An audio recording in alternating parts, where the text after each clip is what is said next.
జగన్ పలావ్ పెట్టినాడు, చంద్రబాబు బిర్యానీ పెడతానన్నాడు.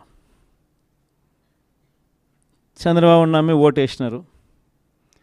బిర్యానీ బాయా పలావ్ బాయా లాస్ట్కు పస్తు పండుకోవాల్సిన పరిస్థితి. చంద్రబాబును నమ్ముకుంటే ఎక్కడైనా ప్రజలైనా అంతే, నాయకులైనా అంతే. ఇంతకుముందు మన పార్టీ నుంచి 23 మంది ఎమ్మెల్యేలను తీసుకున్నారు, 3 ఎంపీలను తీసుకున్నారు. ఆ 23 మంది ఎమ్మెల్యేలలో ఎంతమంది టికెట్లు ఇచ్చినాడు? నాకు తెలిసి 3కి. ఆ 23 మంది ఎమ్మెల్యేలను తీసుకునేటప్పుడు ఒక్కొక్కరికి ఎంత ఇస్తామన్నాడు? ఒక్కొక్కరికి 20 కోట్లు ఇచ్చింది. ఎంత అడ్వాన్సు? దాని తర్వాత వాళ్ళు ఆ పక్క పోయిన వాళ్ళు అందరూ అన్న మీ దగ్గరికి వచ్చేస్తామన్నా మేమంతా అని చెప్పి మళ్ళీ నాకు ఫోన్ చేసినారు. ప్రజల్లో ఒకసారి జారిపోయిన తర్వాత మళ్ళీ వెనక్కి వచ్చినారంటే ప్రజల్లో ఆ రెస్పెక్ట్ పోతుంది, ఆ విలువలు పోతాయి, ప్రజలు ఇచ్చే గౌరవం పోతుంది. కాబట్టి వాళ్ళని మనం కూడా తీసుకోలేకపోయినాం. వాళ్ళ రాజకీయ జీవితాలు ఏమైపోయినాయి?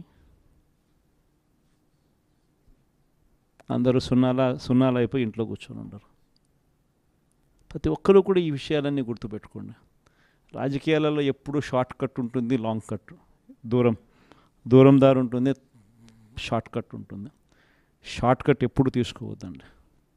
రాజకీయాలలో ఏ రోజైనా కూడా నిలబడాలి అని అంటే, ప్రజల మన్ననలు ఉండాలి అని అంటే, ప్రజల్లో గౌరవం ఉండాలి అని అంటే, కష్టమైనా కూడా మనం తీసుకునే దారి విలువలతో కూడిన దారి, విశ్వసనీయతతో కూడిన దారి తీసుకోవాలి.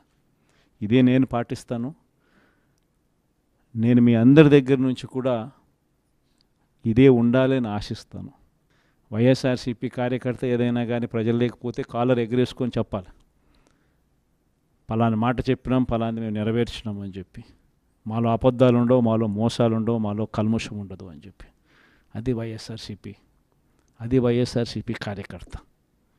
ప్రతి ఒక్కరు ఇది గుర్తుపెట్టుకోమని కోరుతా ఉన్నాను. ఈ మన్యం ప్రాంతం స్పెషలీ, ట్రైబల్ ప్రాంతం స్పెషలీ ఎప్పుడూ కూడా నాకు తోడుగా ఉంది. పార్టీ స్థాపించిన రోజు నుంచి, మొట్టమొదటి రోజు నుంచి కూడా వెనక్కి తిరిగి చూస్తే ఎక్కడా కూడా ఈ ప్రాంతంలో మాత్రం 100% యా పక్క ఏది ఏ ప్రాంతం ఎటుపోయినా కానీ ఇక్కడ మాత్రం ప్రజలు మాత్రం, ఇక్కడ మాత్రం నాయకులు మాత్రం, ఇక్కడ మాత్రం ఉన్న వాళ్ళంతా మాత్రం 100% ఎప్పుడూ నాకు తోడుగానే ఉన్నారు. మీ ప్రేమలు, మీ ఆప్యాయతలు ఇదే మాదిరిగానే కొనసాగించమని చెప్పి కోరుతా ఉన్నా. కష్టకాలంలో ఉన్నప్పుడే ఇంకా మీ సహాయము, మీ సహకారము ఇంకా ఎక్కువ కావాలని అడుగుతా ఉన్నా. కష్టాల్లో ఉన్నప్పుడే మీరు ఇంకా గట్టిగా నిలబడాలి అని చెప్పి అడుగుతా ఉన్నా. 5 ఏళ్ళు కన్ను మూసుకుంటూ అయిపోతుంది. ఈ 5 ఏళ్ళ మన పోరాటంలో మీ సహాయ సహకారాలన్నీ కూడా మెండుగా ఉండాలని చెప్పి కోరుతూ, బొత్స సత్యనారాయణను మన పార్టీ తరపు నుంచి మనం ఎమ్మెల్సీ అభ్యర్థిగా మనం రంగంలోకి దింపుతా ఉన్నాం. అందరు ఎమ్మెల్యేలని పిలిచిన, మన ప్రాంతంలో ఉన్న అందరు కంటెస్ట్ చేసిన ఎమ్మెల్యేలను, ఎంపీలను అందరినీ కూడా పిలిచి ఎవరైతే బాగుంటుంది అని చెప్పి అందరి ముందర అందరినీ అడిగా. అందరూ యునానిమస్గా ఈ ఎలక్షన్లో మారీచుల మాదిరి జరుగుతూ ఉన్న ఎలక్షన్ ఇది, శకుని పాచికల మాదిరి వేస్తూ ఉన్న ఎన్నికలు ఇవి. ఇటువంటి ఎన్నికల్లో మనకు బొత్స సత్యనారాయణ లాంటి కొంచెం ప్రొఫైల్ ఉన్నోడు, కొంచెం స్టేచర్ ఉన్నోడు, కొంచెం గట్టిగా నిలబడగలిగినోడు, మోటుకోగలిగినోడు, ఇటువంటి వ్యక్తులు ఉంటేనే మనం ఎన్నికలు చేయగలుగుతాము. మనం అందరం కలిసికట్టుగా మొత్తం జిల్లా మొత్తం ఏకం కావాలని అంటే అటువంటి వ్యక్తి అయితేనే బాగుంటుంది అని చెప్పి అందరి నోట్లో నుంచి వచ్చిన మాట.